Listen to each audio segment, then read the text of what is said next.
نهار 11 سبتمبر 2018 سافرت أول مرة في حياتي بلاد ماهيش معروفة برشا، وأصلا ما نصحونيش العباد باش نمشي لها.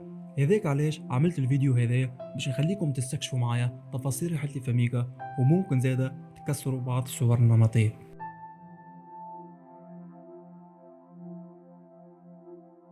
حكايتي بدات من صفاقس، وين لقيت فرصة متاع دورة تدريبية في الميديتاسيون. سجلت فيها وبعد بروسيدور طويلة برشا تقبلت، ووقتها تحققت لي الفرصة باش إني نسافر أول مرة للكوديفور. بالنسبة لشخص أول مرة يسافر كنت فرحان برشا، أما داخل في حياة كل شيء جديد، سيستم جديد، إحساس جديد، وبلاد بعيدة كل البعد في مخي إنه نمشي لها نهار من نهارات. أما الغموض والمجهول متاع كل شيء يستنى فيا خلاني متحمس برشا باش نستكشفه. الفول من تونس للكوديفوار يقعد 6 سوايع، أما عملنا سكال في واغادوغو عاصمة بوركينا فاسو، وبعدها كملنا لأبيجان. وصلنا 2 متاع الصباح. تو مازلنا كي وصلنا لأبيجان بريسك روتار 4 سوايع. بريسك روتار 4 سوايع. تيليسير ديما قايمة بالواجب. حسينا تو ماشيين هذيك أمورنا إن شاء الله سيو. عرضنا شكون وطول خذينا الترونسبور للبلاصة اللي باش تصير فيها الفورماسيون. نتفكر أكثر حاجة دهشتني دوباش وصلنا منظر البنيات العاليين هذوما، يخليك تحس كأنك في منهاتن.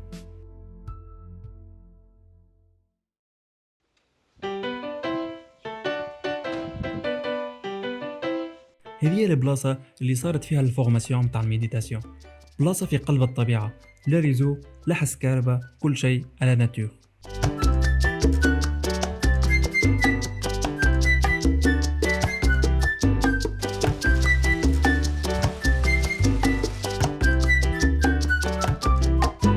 دايرة بين البحيرة من 3 جهات في بلاصة اسمها بنجرفيل.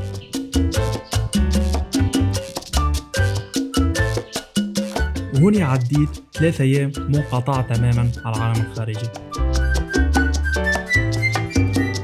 الشيء اللي خلق جو طيارة برشا للتركيز وتصفية الذهن وتتخلص من جوجمة المدينة.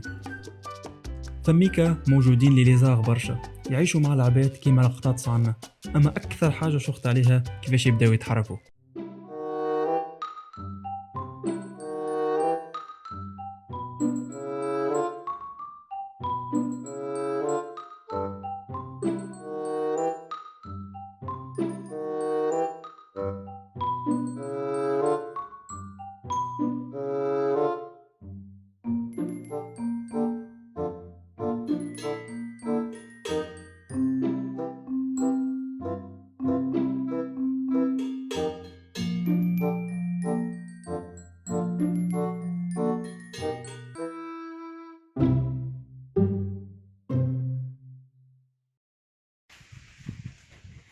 كل يوم كنا نقوم 5 متاع الصباح ونرقدوا 10 متاع الليل.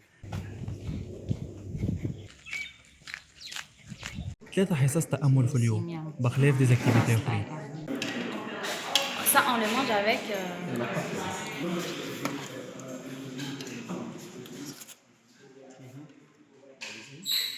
برنامج الدورة كان مسطر ومنظم، هذاك علاش ما نجمتش نصور برشا، أما هذوما بعض اللقطات اللي صوروهم فريق التنظيم.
Let's get real.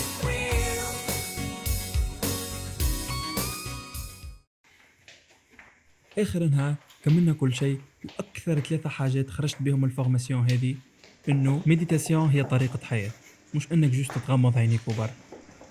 تتعلم كيفاش تصفي ذهنك وتسمع روحك وتعطي قيمه لنفسك، وبالميديتاسيون تتعلم كيفاش تحقق السلام الداخلي متاعك، كيفاش انك تتعامل بالباهي مع العباد. برنامج التدريب كان مقتصر على متشاركين من غرب وشمال افريقيا هكاهو، الشيء اللي خلاني نتعرف تقريبا على كل شخص من كل دولة فيهم، وبالطبيعة هون نجي مشكلة تذكر الأسامي ونطقها. Adrian Molangue. No, Hedrin Molingue. Adrian Molingue. Moldrin Molangue. Ooh, no. Hedrin- Nasema Hedrin Ed- Molingue wasi masmudu.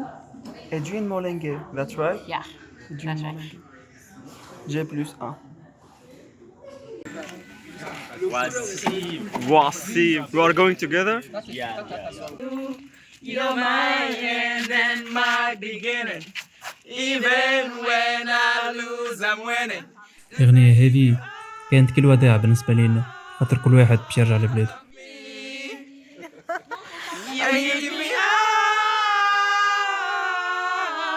of you.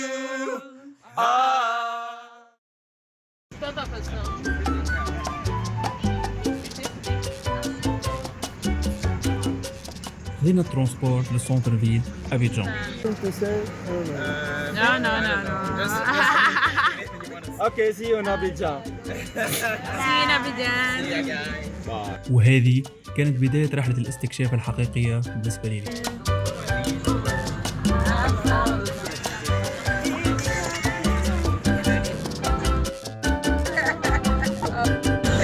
Mas eu vou continuar.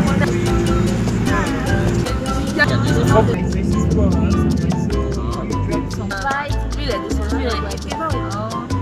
بعد ساعة وصلنا لبيرو صاحبنا فرانسوا، واحد من منظمين الفورماسيون اللي كنا فيه. قعدنا ننظموا في رواحنا وكل واحد شنو باش يعمل، وانا وسارة وهند زوج توانسة اللي معايا قعدنا نلوجوا على كاوتش سيرفينج اللي لقيناه في دقيقة 90. وصلنا للدار الكاوتش سيرفينج اللي باش يستضيفنا بحثاه 8 متاع الليل.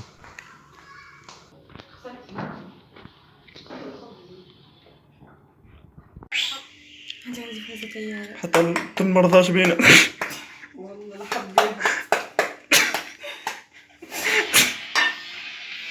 تعشينا هريسة وتون وزيت، أقوى عشاء تنجم تتعشاه بعد نهار طويل.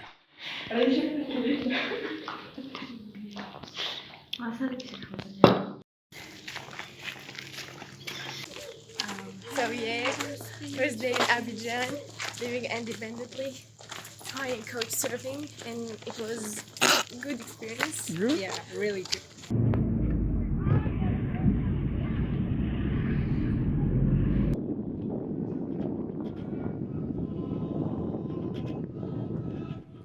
كاتدرال سان باول ثاني أكبر كاتدرال في إفريقيا كاملة، تبنيت عام 1985 وترفع 5000 شخص.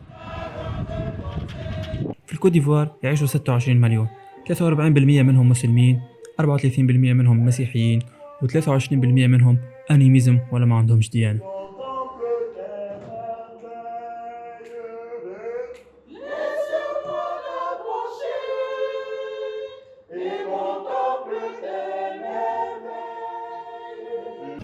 المسيحية من أكثر الديانات اللي عندي فضول عليها، والمسيحيين في حد ذاتهم نعتبرهم أقرب الناس للمسلمين. زهري نهارتها كان نهار أحد، باش نجمت ندخل الكاتدرال ونشوفهم كيفاش يصليوا.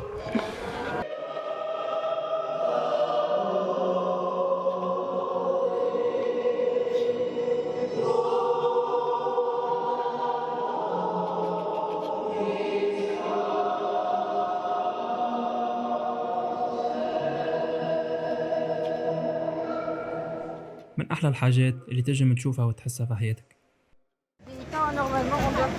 أبيجان منطقة حضارية بامتياز، ما تصورتش الحق باش نلقى النظام هذا الكل في أبيجان، عكس اللي نشوفوه في السوشيال ميديا على إفريقيا.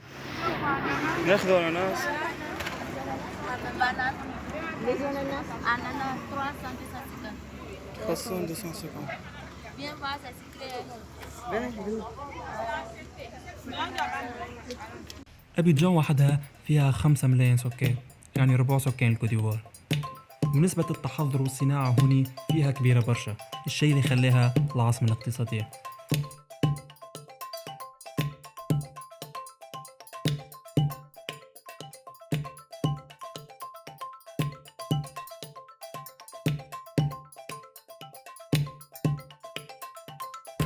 كيما تشوفوا في العاصمة أبيجان بريسك الكياسات فارغين ونضاف اون بلوس مش مليانة برشا معناها.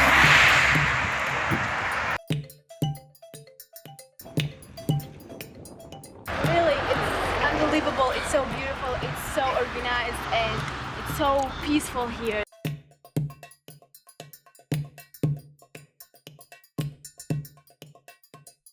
الماركات العالمية هوني عندها وجود كبير برشا.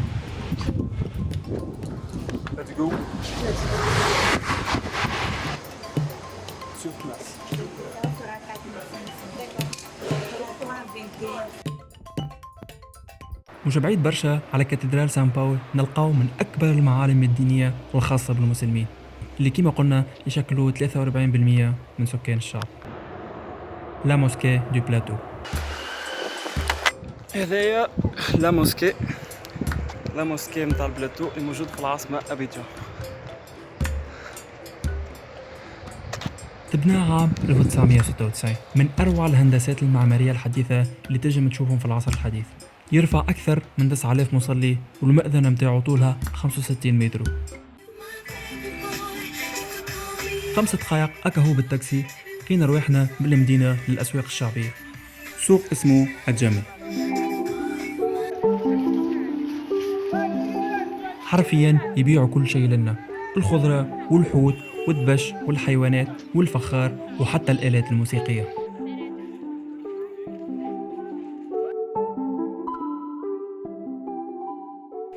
تلاقينا بعد مع شكون من الكاوتش سيرفينج اللي هي أقوى بلاتفورم انترناسيونال تخليك تتعرف على عباد محليين ويعرفوك على الثقافة متاعهم.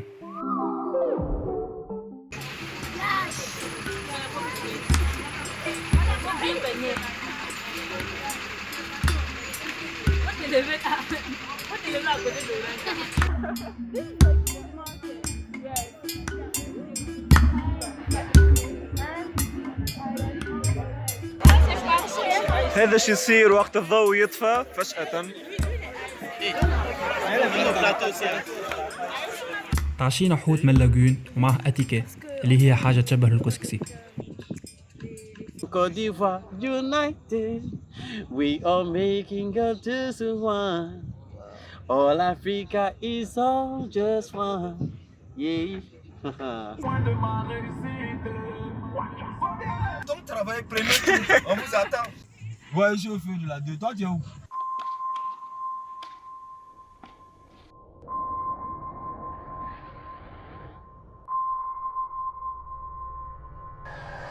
شنو وضعيتنا؟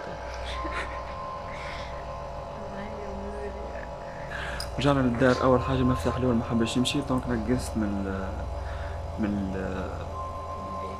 الباب، نقصت من الباب الكبير برينسيبال. وين ما كنت نطلع فما حس كان يتعمل كل الارم، عارف الفاصون نحسبه في كل مره باش الارم باش تنقص. بعد اوروزمون كي نقصت الارم ما نعرفش فما حس اخر مش ما طلعش الارم. بعد نحسب المشكله وفات كي جينا طالعين للدار، دخلت المفتاح دخل كي جيت دورت ما يدورش. انت متعرفش تحلو.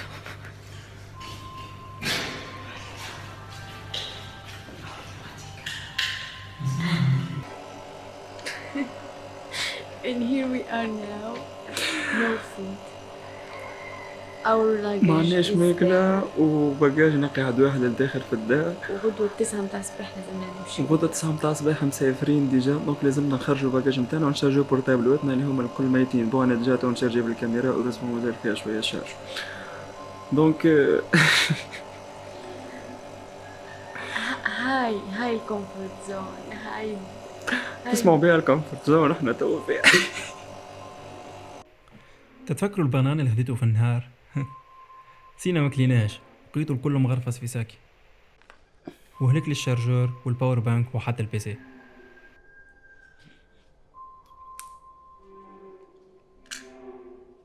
حاصلو ليلة كاملة تعديت لنا كل بنان. 5:30 متاع الصباح لقانا راجل من متساكنين العمارة في الدروج، شد فينا صحيح باش نقعدوا في دارو لين تطلع الشمس، وعطانا ما وماكلة وما قصرش معنا الحق.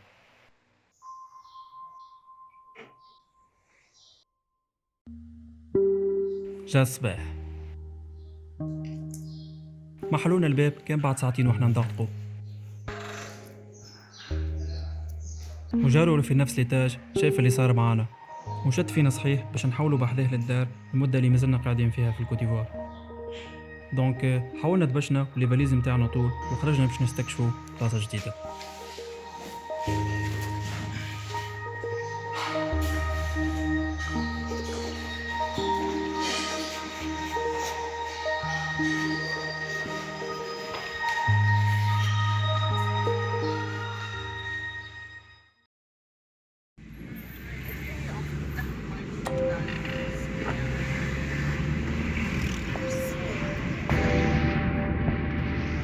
بعد ليلة زرقاء كلها بنان هبطنا للسونتر فيل. ديستيناسيون الجاية متاعنا بلاصة اسمها تياسالي، تبعد 230 كيلومتر على أبيجان. قصينا الاتيكي وقعدنا نستناو في الكار.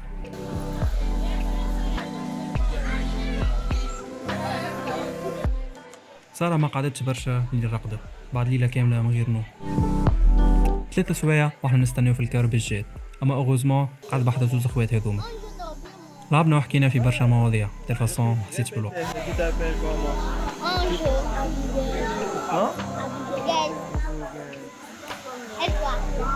Je m'appelle Wassim. Wassim. Prononce mon nom. Wassim. Wassim. Mon nom est facile ou difficile? Mon nom. Facile ou difficile? Difficile. Ok.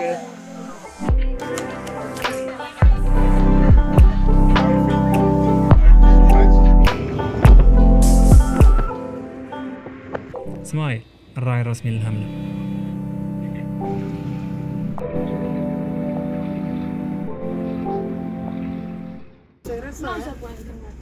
وصلنا للسونتر فيل متاع ندوسي، اما لازلنا نكملوا التياسالي على الموتورات على خاطرها منطقة غبية.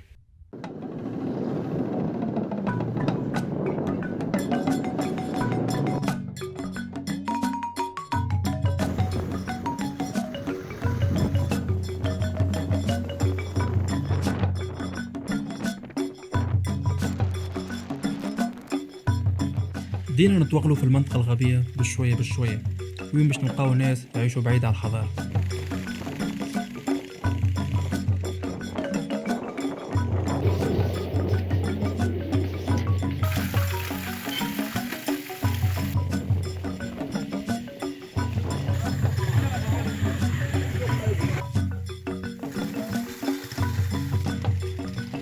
هون يعيشوا مجموعة من الناس بعد كل البعد على التجمعات الحضارية، عندهم اكتفاء ذاتي من كل شيء. واو اوكي.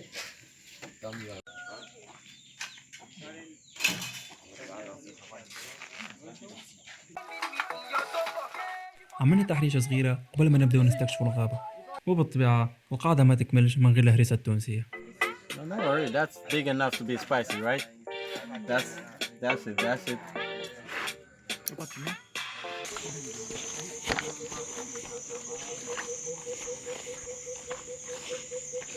في تياسالي يعيشوا برشا حيوانات، من أبرزهم فرس النهر. وشقها نهر اسمه بانداما، طوله 1050 كيلومتر، يبدأ من الشمال ويصب في الجنوب في المحيط الأطلسي. Here you usually have smaller fish. Yesterday's impression. السكان هوني عندهم اكتفاء ذاتي من كل شيء، يصطادوا الحوت ويزرعوا محاصيلهم ويربيوا حيواناتهم.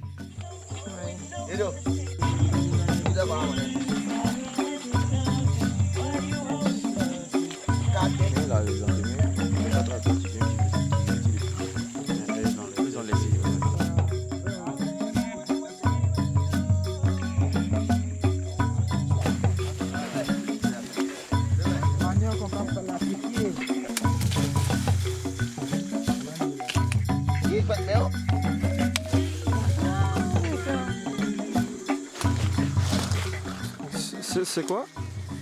Manioc. المانيوك ولا المعروف زيادة باسم كاسافا هي نبتة تطلع تحت الأرض. تعتبر ثالث أكبر مصدر للكربوهيدرات الغذائية في المنطقة الاستوائية بعد الرز والذرة. واو. Wait. من المستحسن طيبها قبل ما تاكلها، سينو تجم تكون سامة.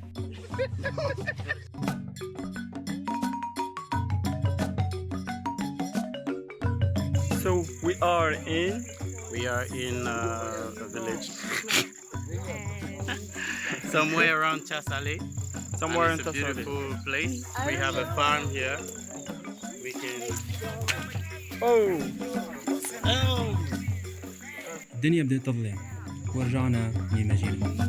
حسيت روحي كاني في ميسيون في ناشونال جيوغرافيك. It's right. This is right, but it's not yet. هذايا ديجا روز.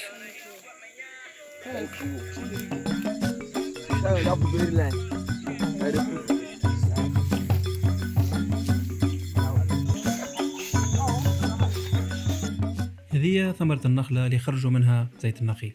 عندهم زوز استعمالات، يا إما في الماكلة وإلا في مواد التجميل. وعلى فكرة الكوت ديفوار تعتبر ثامن منتج عالميا لزيت النخيل وأول منتج للكاكاو.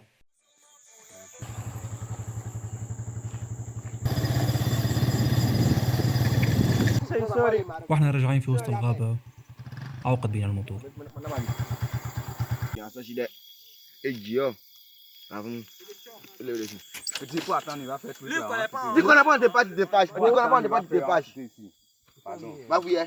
منظرنا باش نعديوها ليلة أخرى زرق، ولا يمكن لا.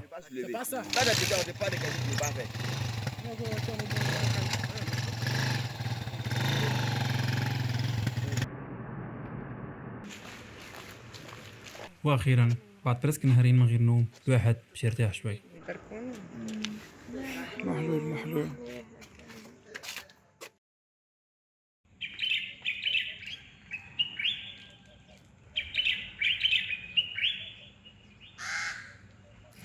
الديستيناسيون الجاية متاعنا العاصمة السياسية والإدارية ياموسوكرو، اللي 20 سنة التالي كانت جوست قرية صغيرة. أما وقت الرئيس فيليكس طلع أول رئيس للكوديفوار بعد الاستقلال، حول المنشآت السياسية الكل ياموسوكرو اللي هي مسقط رأسه.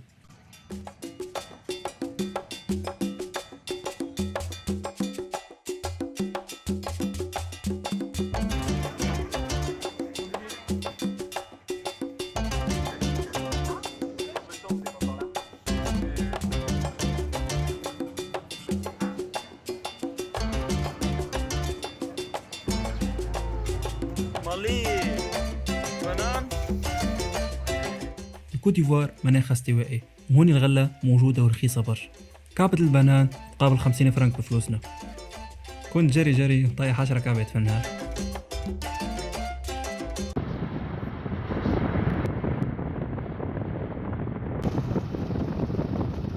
لا بازيليك نوتر دام دو لا بي، أكبر كنيسة كاثوليكية في القارة الإفريقية كاملة. تبنيت عام 1989، طولها 158 متر وترفع 18,000 شخص. الرئيس فيليكس اختار مدينته الأم ياموسوكرو باش تكون هي العاصمة السياسية الجديدة للبلاد 1983.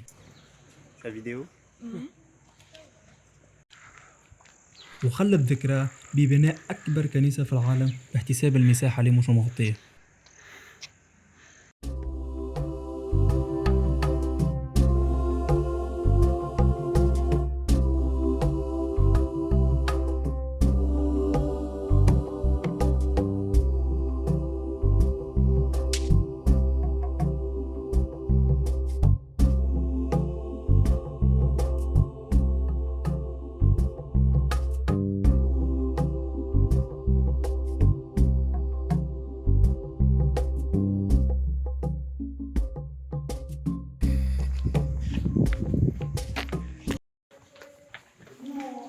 العروس متاع البازيليك من كثرة ما هم كبار برشا بناو اسانسور في عارصة بنهم، اللي هو الوسيلة الوحيدة باش تجم تطلع لسطح البازيليك.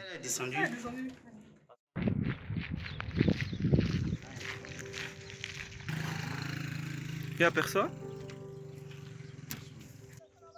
Y'a personne.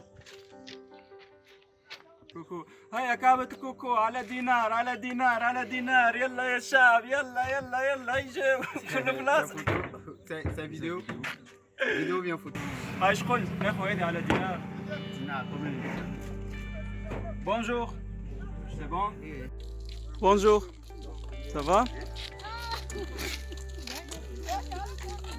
Fais-moi pas une photo. Passez une fois. Merci. Viens comme ça. Viens comme ça, ici. Voici. Yeah. Non, là. Tu vas là. Bientôt, on sait jamais, Inch'Allah, on sait jamais. Oui, Inch'Allah. C'est ça, c'est quoi ça? Ça, on appelle ça médicament africain. Médicament africain. Voilà. Uh-huh. Coco, l'hémorroïde, ça soigne tout. Médicament pour quoi exactement? Ça, l'hémorroïde, et puis les garçons, tu prends ça là. Madame, tu vois?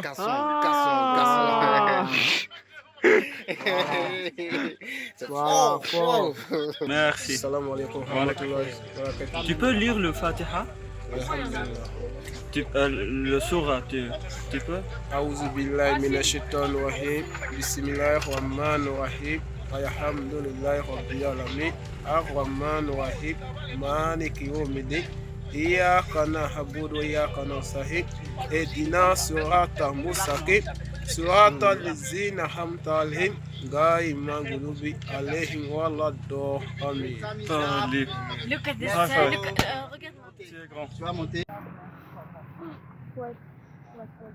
وينو. باللي باريير اللي موجودين على طرف النهر ما سمح لنا نعيشوا عادي مع العباد. سلامة monsieur le crocodile.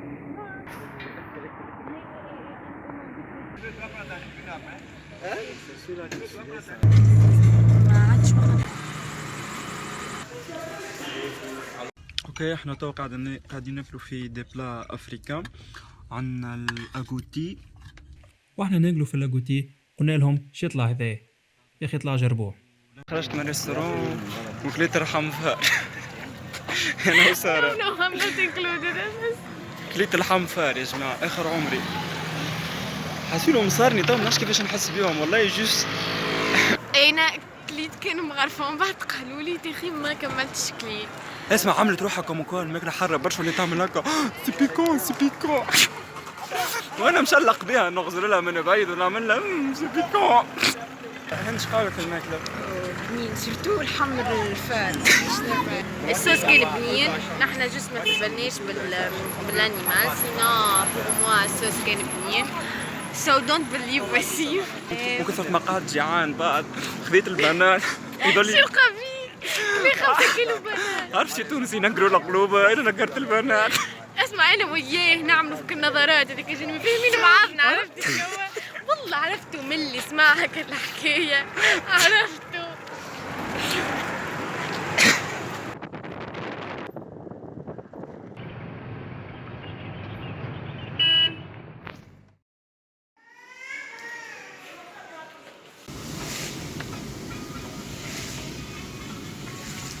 اليوم سارة وهند رجعين لتونس. وهذا اخر نهار لي لك انت وهند دونك وي ار انجوينغ اور لاست داي.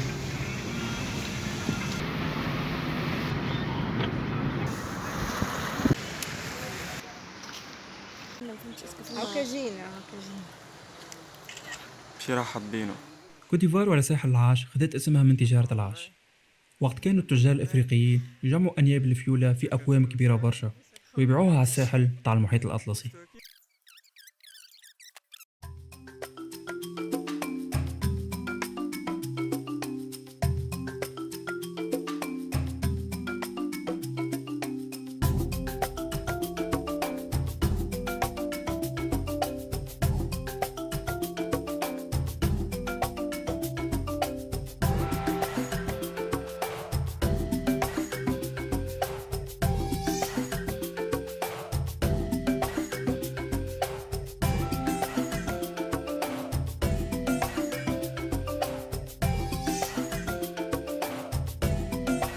وكالعادة ليليزا.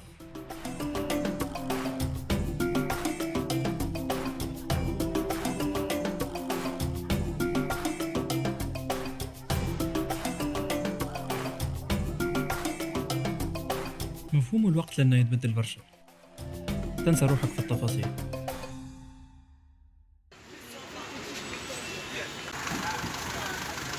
بعديك خذينا نوع من التاكسيات يتسمى ورورو، تاكسي غير قانوني ويخدموا في النوار، رخاص برشا على خاطرهم يهزوا برشا عباد فرد وقت.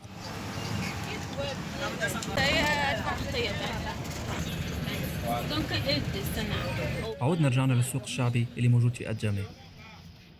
المرأة اللي كانت راكبة معنا في التاكسي ما حبتش تخلينا نمشي وحدنا كي سمعت بينا مشي لأدجامي، قالت لنا بلاصة ياسر اختير عليكم فاسيلمون تجمو تتسرقوا.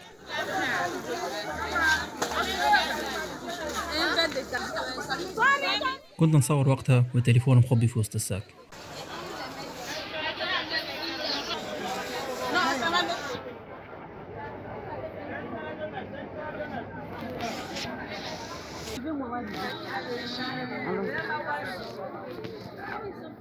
المرة هذه خروج السوق ما كان سهل كيما دخول.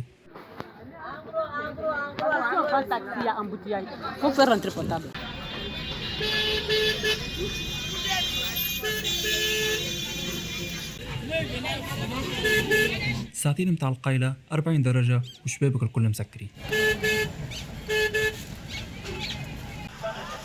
ساعة وحنا واحلين في الامبوتياج والمالي عنا كله فا. نزلت حياة،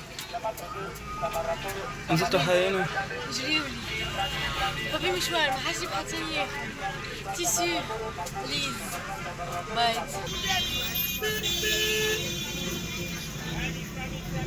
مفارقة فين انه في ظرف 3 دقائق اكهو بعد ما تخرج من المرشاه تلقى روحك من البلاصة هذه للبلاصة هذه.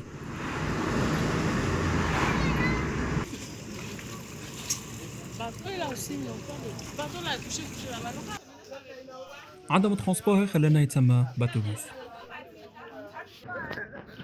منظرها كالكار اما تمشي في الماء.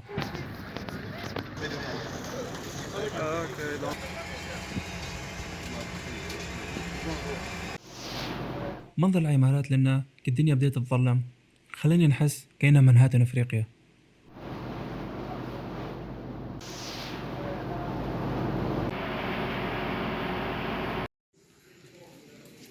سارة وهند ماشي للمطار ساي راجعين لتونس، وانا قررت باش نحاول نسكن بحذا أبدول من الكاوتش سيرفينج.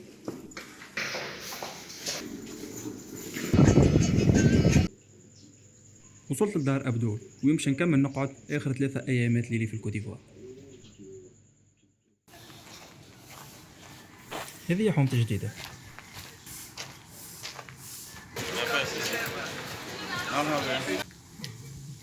هذه الدار وين استضافني أبدول بحذاه.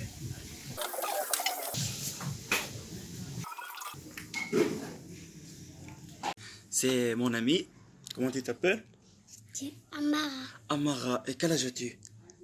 4 ans. 4 ans. Fais 4 ans comme ça. Ok. Bisous. Fais bisous. Bisous.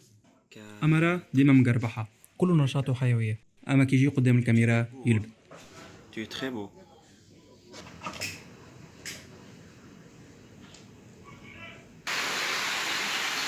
ثم زوز فصول في الكوتيفوار.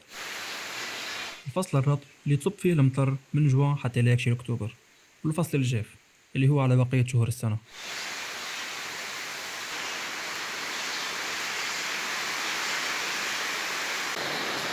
أما غا كانت عنده صنعة خايبة برشا، إنه فين ما ياكل حاجة ديما يطيش القرطاس في الشارع ولا فين ما يجي. المطر قاعدة تصب برشا، براتيكمون ما نجمتش نخرج من الدار.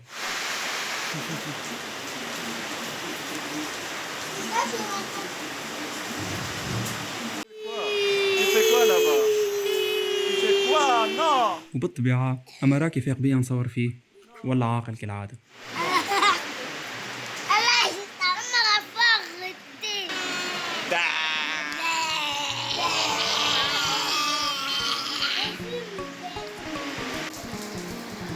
المرأة هذه قيت تعبي في الساشيات هذوما بالماء تجمدهم وبعد تبيعهم للحوانط للريستوران. طلبت منها نجمش نعاونها، وافقت.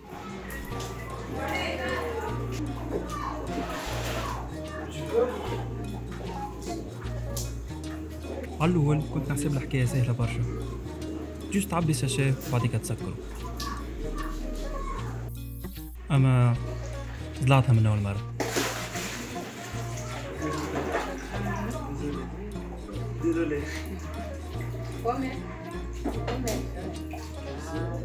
كنت مصمم برشا باش انه فرصتي الثانية تكون ناجحة. على قد ما هي بسيطة الحكاية على قد ما حسيت بالمسؤولية.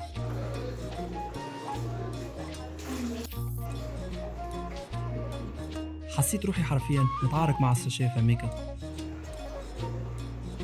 واضح من ملامح وجه المرأة من وضعيتي كانت تضحك برشا. اللحظة الحاسمة، زعما نعود نزلعها زعما.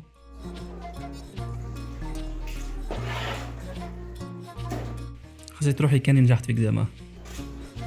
كنت متأكد انه النجاح الصغير اللي عملته ما هو الا حاجة روتينية مملة للمرأة هذه اللي تعملها كل نهار باش تنجم تعيش منها.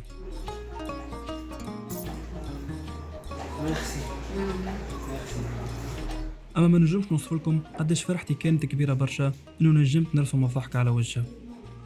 ساعات السعادة الحقيقية تكمن في الحاجات الصغار اللي نعملوهم رواحنا ولا الناس الاخرين. اخر مرحلة بالطبيعة جمدهم قبل ما تبيعهم بعض. امطار كفت وخرجت نعمل دورة في الحوم.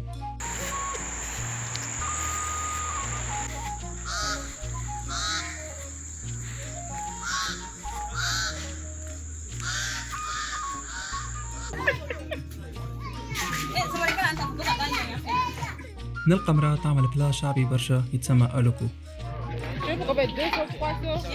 عبارة على نوع من البنان يتسمى بلانتان مقلي ومع حاجات أخرين تختارهم انتي. Je peux manger ici? Ok, aussi ici. Merci. هذا البلا يتسمى ألوكو، يعطيوك معاه بنان بلانتان، بون مش حلو برشا ما كي يتقلاي ولا حلو، معها ضم وتزيد معها سلطة مشوية وحرة مش نورمال، هاسيرو هذا الألوكو. كملت دورتي في الحومة، ما رجعت للدار كما طاح لي. J'ai pas vu mes pieds. Mes pieds.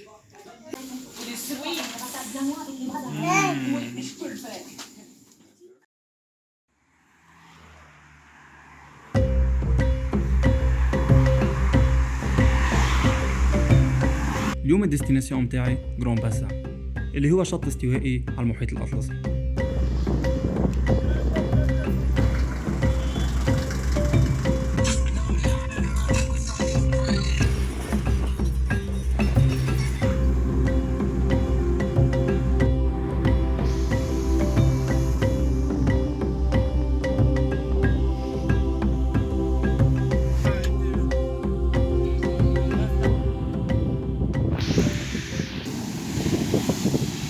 على عكس ما كنت نتصور انه الماء باش يكون بارد برشا على خاطره محيط، دهشت انه لقيته دافي على الاخر.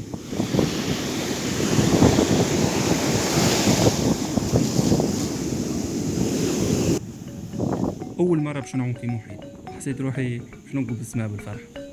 واو.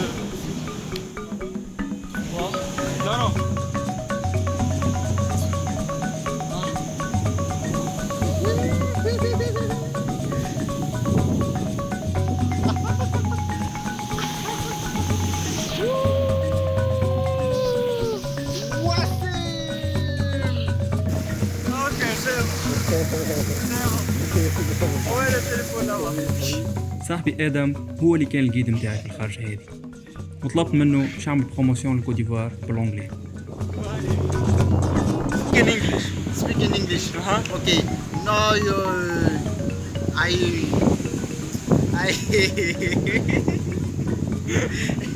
come in Ivory Coast. You have to come to Ivory Coast. See you.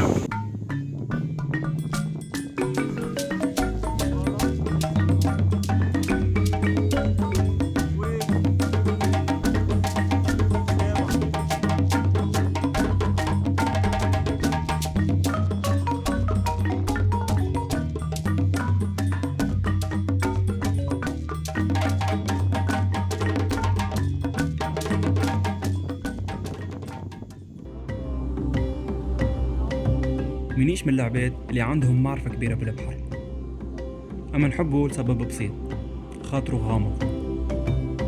فكرت مقولة كريستوفر ميكاندلس كي قال في فيلم Into the Wild: الحاجة الباهية الوحيدة اللي تنجم تاخوها من البحر ضرباته القوية، وباش تحس عاد بالقوة زادة.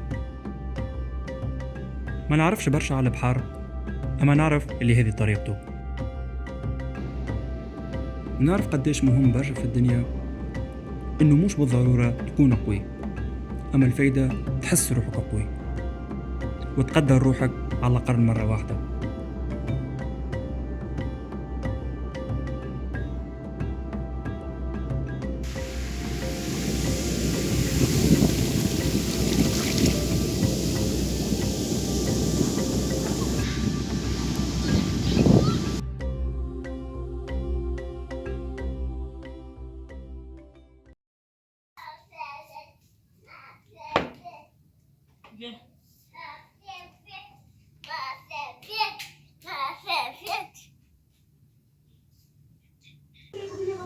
اليوم طيرت لتونس بعد 11 يوم عديتهم في الكوتيفوار.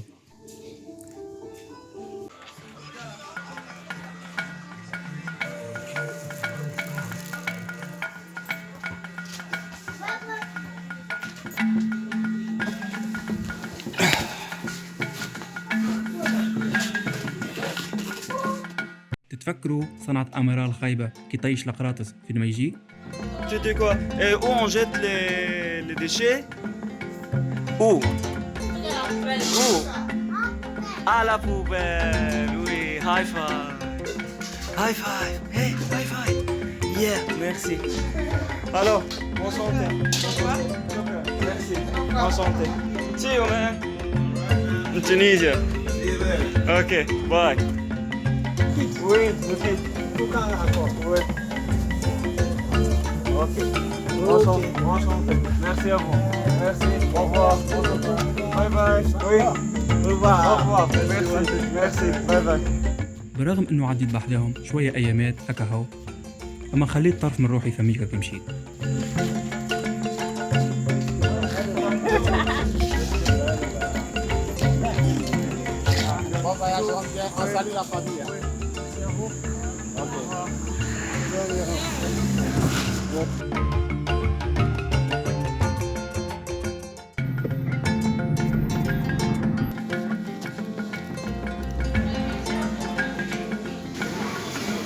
Ah d'accord.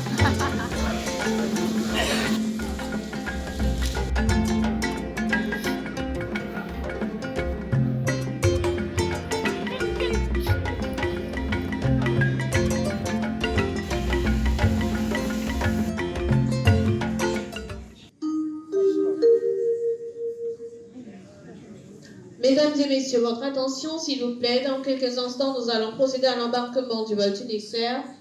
المرة هذه تونسير استرجلت وخرجت قبل وقتها بدقيقة.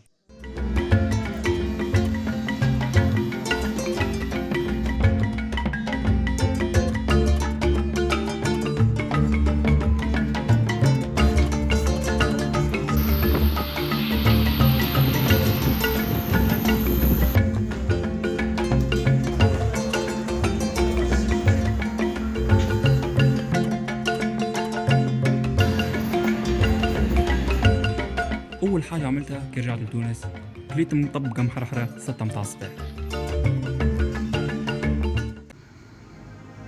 في طريق الرجوع لصفاقس ما نجمتش نخمم في حتى حاجة أخرى بخلاف الفلاش باك متاع 11 يوم اللي عديتهم في الكوتيفوار.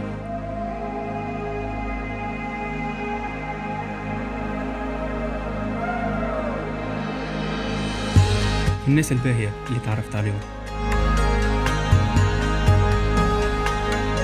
اللي من غيرهم تجربتي عمرها لكان باش تكون هي نفسها.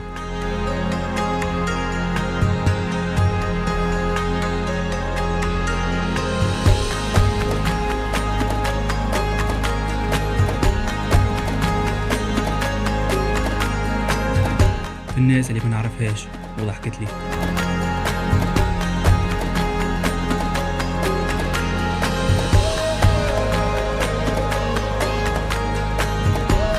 وفي طيبة قلبهم اللي ما عندهاش حدود.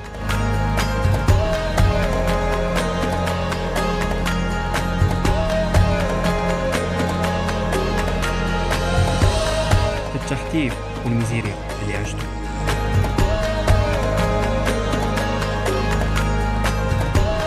في اللحظات اللي ضحكت فيهم بالدموع.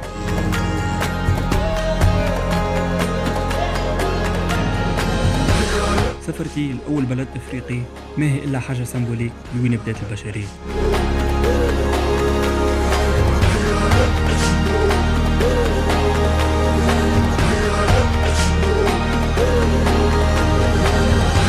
كوت ديفوار كبيرة بناسها، وما هي إلا نموذج صغير للروح الإفريقية كاملة.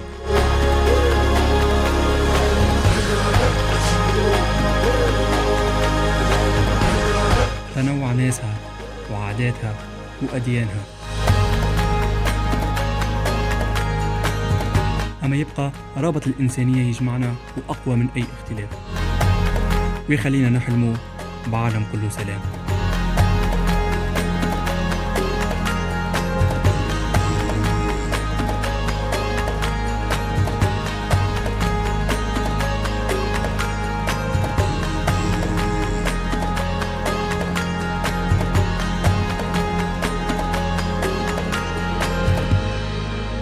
بكل بساطة إفريقيا عظيمة.